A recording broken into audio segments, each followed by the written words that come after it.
Welcome back to Mind Over Masculinity, where we stop telling man to man up and start asking what would help you rise up.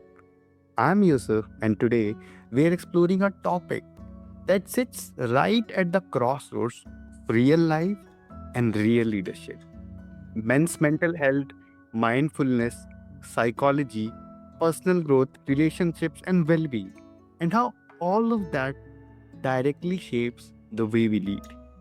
Joining me is someone who doesn't just talk about transformation, she engineers it. Dr. Dorothy Martin-Neville has counseled thousands, coached top leaders, and pioneered mind body approaches long before they were mainstream. She's lived many lives: nun, flight attendant, psychotherapist, founder, island resident, and executive whisperer. Her clients say she holds your heart while she kicks your ass.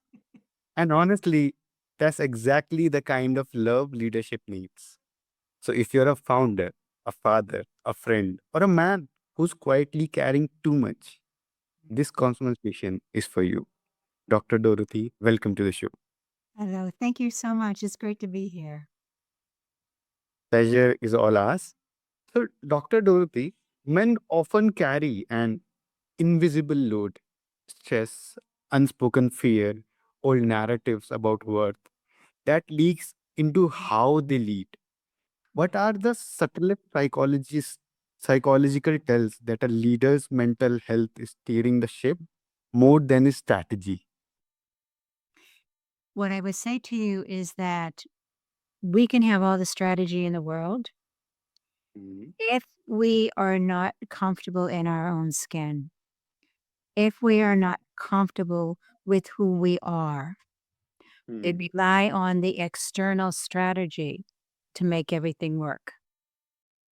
And no strategy ever is regulated or set to handle every single unexpected situation that shows up. that's So, true.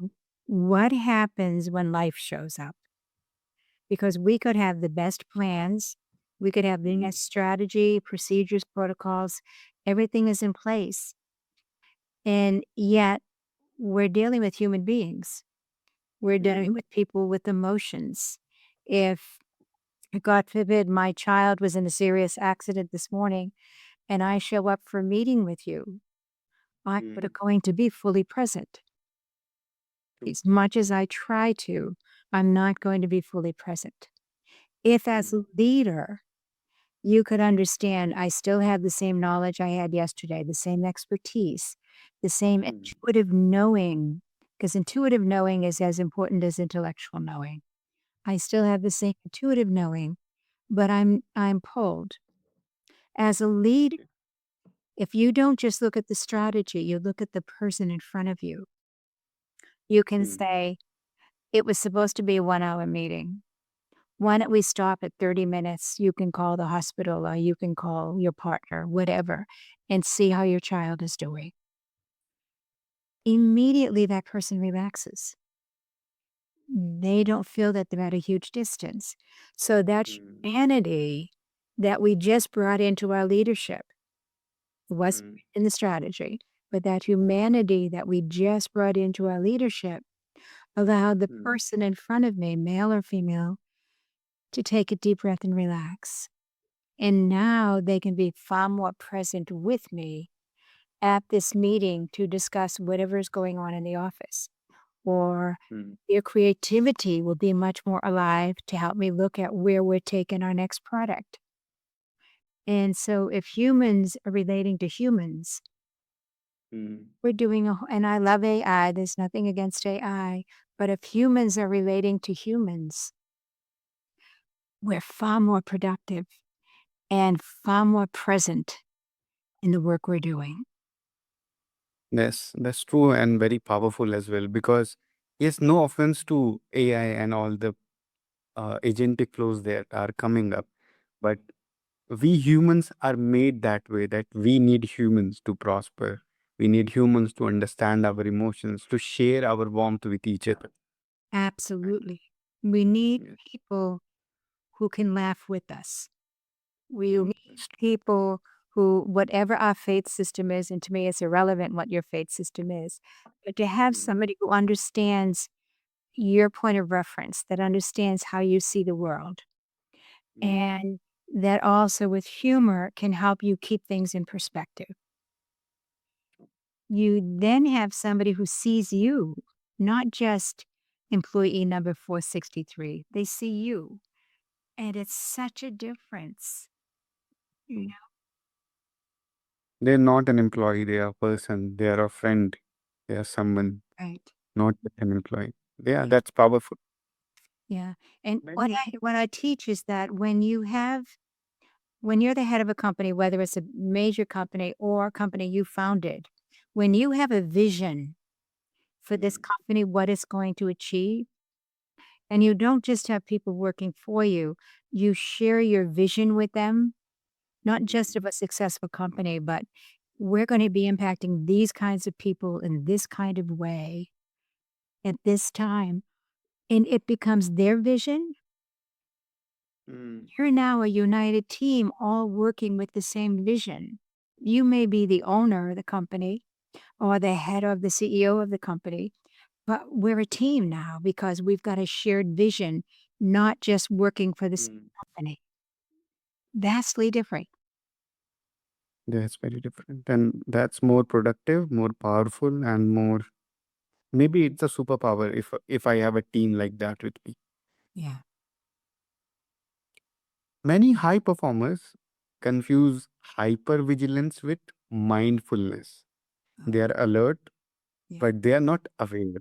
How do you help those different? How tell them have a difference between this, and how do you help them basically? When they are hypervigilant, they are in their head. Okay. When they are hypervigilant, they're looking at theoretically all the facts of what's going on Okay. around them. Correct? Mm, And mm, when you're just in your head, you're looking with a narrow vision.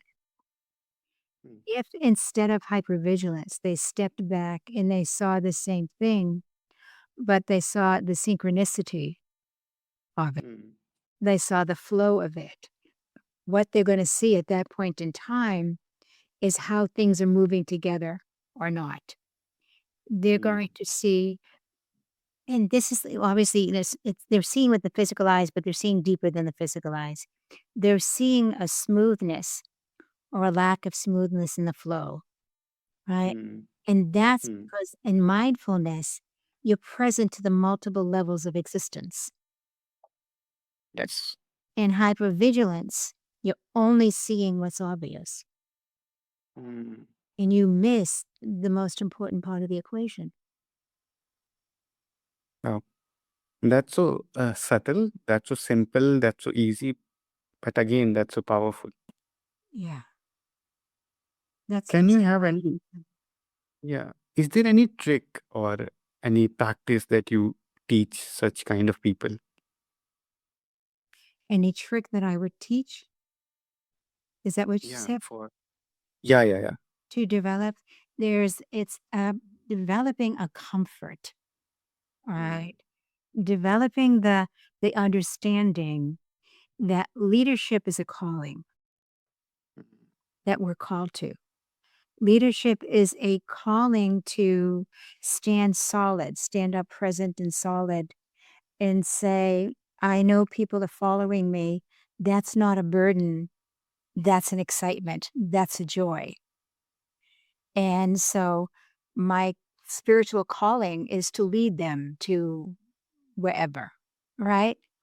Then mm, there's such a joy in doing what you've come here to do. There's such a joy in living your leadership that it's not a job you're going to do when you're going to do well. And you're going to be up nights in a nervous wreck. You can't sleep because you got to be a good leader. It's like, go take a deep breath. You already are a good leader. Now let's stop. And what would be your vision for the ideal day tomorrow? What would the ideal day tomorrow look like to you? And then what do you need to do to create it?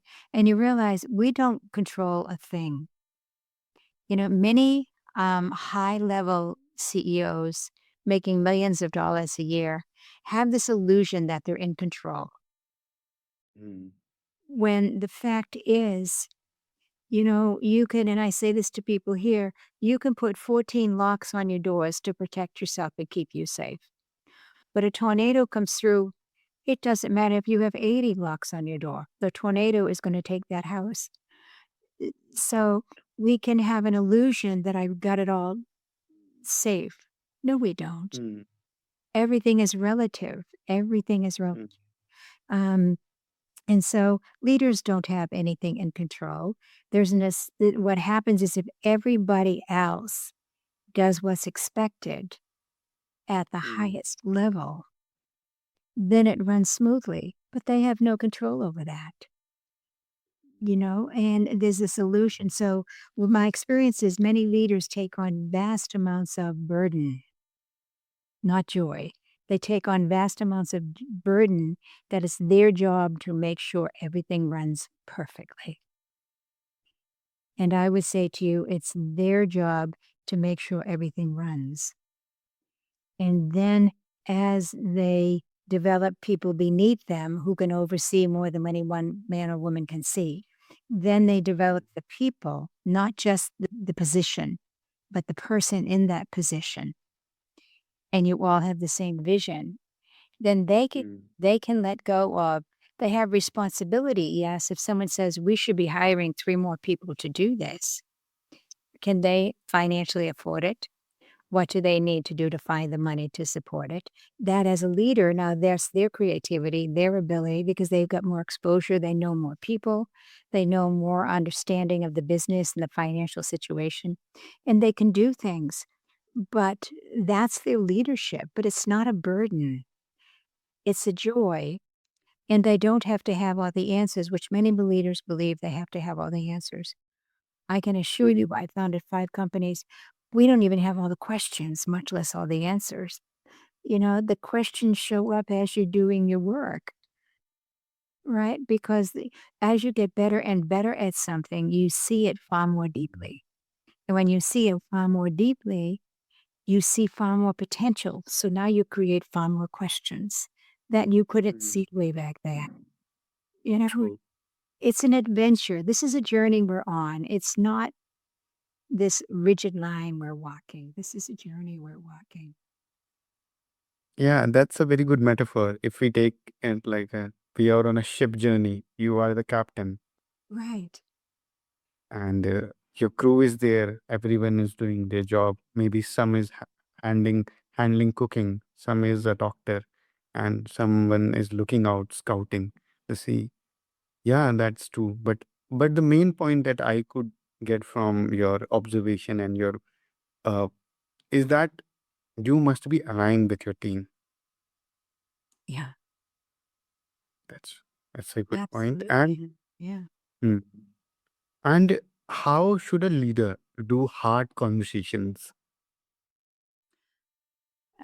Before I have a hard conversation, whether that is firing somebody, which I've had to do over the years, or it is not hiring somebody that I've had to do over the years, Mm, I first sit, for me, I sit in silence and then I sit in prayer, but I sit in silence. So I don't want to emotionally go into that meeting. I want my heart open. okay. I want my heart open Mm, so that I see this is a human being I'm doing this to. This isn't the enemy. This is another human being I'm doing this to. Um, and I want to be compassionate, but yet solid, that either they don't mm, fit the organization, they may have all the skills I need, but their personality or their value system does not fit my organization. mm, Right? Um, because maybe I brought them onto a team that's really tight and everybody supports each other and they just really keep it going. And this person is great at what they do, but they don't want to talk to anybody. They want nothing to do to anybody. They just want to isolate all by themselves. mm, It would be perfect at another company, but they're not going to work well here because now there's going to be divisiveness in the team. mm, And so if they've been spoken to by their immediate supervisor a few times that this is an issue we have, can it be adapted? And they say no. I'm not going in to fire the enemy. I'm not going in to fire an obstinate person. I'm going in to show somebody that it just isn't working here. So my heart is open, but not to be manipulated, not to feel guilty. All right. Mm. Not to be this hard ass that just says, I'm the boss and you're going to do what I say. It's like, oh, get over yourself. I'm just a person here running a company as best as I can, and this isn't working. And so I think, when you bring your humanity in, bring in your heart and also your head, Mm. you can deal with the human being in front of you, whatever the problem is. When you don't do that, you frequently either come from emotion and you get filled with rage or condemnation, Mm. and you want to make them feel bad. You want to make them feel guilty or make them feel less than. Why do I need to do that to anybody? There's no reason to do that to a single soul. And so, if I only feel important by making everybody else feel less than, that's the first place I'm going to go. But if I'm a Mm. healthy leader with emotional intelligence who practices mindfulness, my ego is not going to be what leads my leadership. It's going to be my emotional intelligence and my heart. It's not complicated. It's not easy, but it's very simple. Not easy. It's very simple. Yeah. That's that's that is something we should think upon. And you say that the quality of our closest relationships is the strongest mirror of how we lead. Right. What what relationship patterns, fixing, stonewalling, overfunctioning, most commonly erode a man's leadership? With men, what I find is they have been raised to believe they should have all the answers. Mm. They have been raised to believe they should be in charge. They've been raised to believe that they are fully responsible for everything and they can't fail because if they fail, somehow that makes them inadequate. And those messages that men frequently give themselves set them up to be filled with stress, set them up to be struggling to prove to themselves, much less anybody else, that they're good enough for the position when there's nothing to prove. Mm. Got the position because you were qualified, not because you had all the answers. Because I don't care who you are, you could be a waitress at a small diner. You're going to take a week or more to learn that menu so well that somebody's going to say, what kind of pancakes you got? And you can rattle that off. You can tell them how much it cost, how much the extras are, but it's going to take you time to get there. So are you qualified with everything the day you show up? Never, no matter what the job. Mm. Over time, if you can give yourself permission, and most men can't, if you give yourself permission to learn, yes, quickly, Mm. learn over time, you're going to have wisdom as well as knowledge over a period of time. And my experience is most men are so driven to succeed and to do it the best or to do it right, whatever that means, that they've locked themselves into a place that's really hard. And they've created far more stress than they deserve and far more stress than they need. And I think it's unfair, the burdens we've placed on men to do that. We have different burdens we put on women than we put on men. And even women who are CEOs have some of the similar burdens, but they have different ones. So, because we have different perceptions of women as leaders and men as leaders. But I think Mm. because this isn't this podcast here is about men, it really is looking at um, the burdens that they carry Mm. makes their job a burden. And they'll just say, yes, life is a burden. Why? Life has lots of responsibilities, but not one of them has to be a burden. So, what if a leader recognizes these patterns in himself, how should he repair himself? I would suggest, first off, they get an efficient coach who is not intimidated by them because some are intimidated by highly successful people. They feel inadequate around them. So Mm. working with somebody, an advisor, a mentor, I don't, whatever the term is you want to use, somebody who could be there to support them and understanding how they're getting in their own way, how they are making it far more difficult than it needs to be for themselves, and perhaps exposing them to another perspective Mm. because we tend to bring in people who think just as we do. Okay. So you don't get to see another perspective of looking at exactly what you're doing. Oh, Illusion that there's one right way to do anything is an illusion. true. There are many ways to look at it, and maybe there are 100 more ways to correctly look at it. You're right. There usually are, you know, and there's a peace in that. There's an inner peace that you carry within you within that. Mm. I think we've separated it out that, religious leaders have inner peace. Business leaders have stress. Leaders of the home have a good heart. We've like made these cubicles Mm. don't fit because maybe all the leaders have all of that if they allow it. All the leaders will have all of that. You have lived through radical reinventors, from orphanage to integrative medicine pioneer to executive coaches.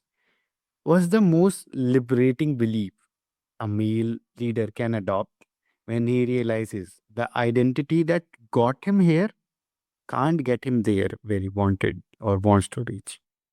Um, what I do is I literally have them show me the different stages of life they've walked through. Whether that was elementary school, then high school and college, and what about their first job? What about the second job? What about maybe they were married or divorced and remarried? Whatever, what have they done? And show them how in every stage they learned. Mm. Every stage they learned something new about themselves and they learned something new about life. And that each stage prepared us for the next stage. Yes. So we're being prepared no matter what we're doing now, you over there, me here, we're being prepared for the next stage of our journey. And that always that person who was in high school wasn't capable of doing what they're doing now. That person in college wasn't capable of doing what they're doing now. So we're not today capable of what's coming tomorrow, but we're preparing for what's coming tomorrow if we are open to learning today. But when we have to be convinced we know everything there is to know today, we're not open to learning, right? So when they say to me, but I'm frightened of that next move, and I will basically say, have you always landed on your feet? You've always landed on your feet. You may not have liked where you landed, but you have Mm. always landed on your feet and found a way to deal with whatever showed up. And that's trusting you as a human being.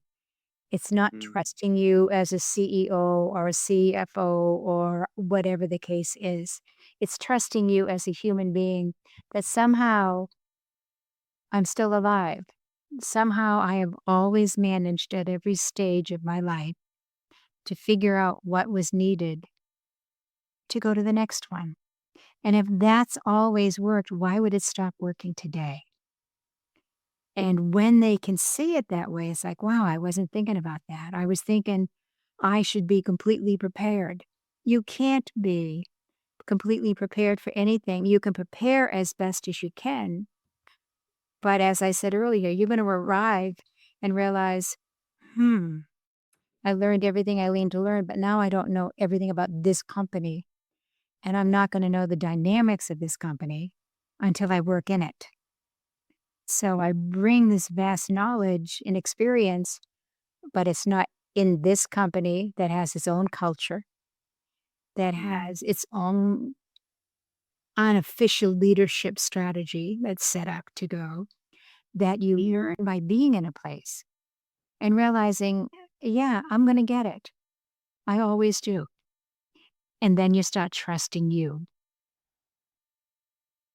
It always comes back to trusting me. When you trust yourself, and not because we don't do things we think later, think, what on earth was I thinking? Welcome to humanity. We've all said that to ourselves.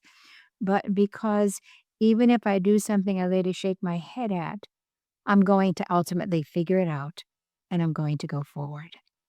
And it's having faith in you, having faith. I don't believe anybody came here to fail. I believe we all came onto this planet to be successful at whatever it is we're doing. I don't care if that's the garbage man.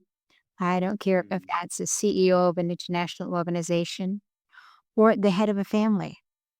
It doesn't matter. We all have the skills we need to do what it is we came here to do.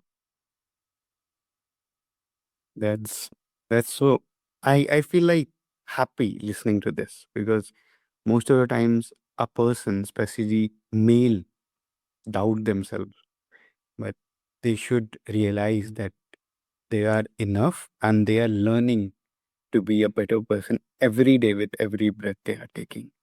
Correct. You are so right. You are absolutely correct. That is how it works. But Mm. they need permission to be human to see that. Yes. And somehow for men it's because of the burdens that have been placed on them. It's Mm. possible to forget that they are human. And some will say I'm human, so therefore they can succumb to whatever kind of lower energy they want to succumb to. But that's not what I'm talking about. It's just I'm human and I'm not always going to do everything in the simplest, easiest way possible. Right? Mm. Welcome to humanity. Welcome to humanity. You're going to do it the best way you know how. And that's assuming, and that's my, I put that out there, assuming that everybody's coming from a good place when they say that, that they're walking in a good place. Because unfortunately, we see some leaders of some countries and others, organizations that don't have, it's all about ego, it's all about greed, it's all about power. Um, and they may get some momentary rewards, but they pay a long term price. But those that really show up with the best of intentions Mm. really thrive. They don't survive because I've seen men who make $20 million a year, and mentally they're in a survival mode. They're filled with terror about surviving. They could lose everything. They could lose everything. And I've seen others that make much, much less and they're thriving. So it really is a mindset of what fills my soul, what fills my being, my essence. What is it that lets me know I'm the best person I can be today? And then the rest, your leadership just flows from that. If today stirs something in you, Mm. that sensation is your inner compass coming back online. Leadership isn't a mask you wear, it's a nervous system you regulate, Correct. story you rewrite, and a set of relationships you repair, starting with yourself. Correct. Perfect. Huge gratitude to Dr. Dorothy Martin-Neville for the wisdom and wake up call. If this episode helped, share it one man who needs a nudge from survival mode to leadership mode. Then pick one micro risk this week, set up boundaries, speak a truth, practice 2 minutes of presence, and watch how your world responds. This is Mind Over Masculinity. I'm Yusuf. Lead well, love well, be well, and thank you so much for joining.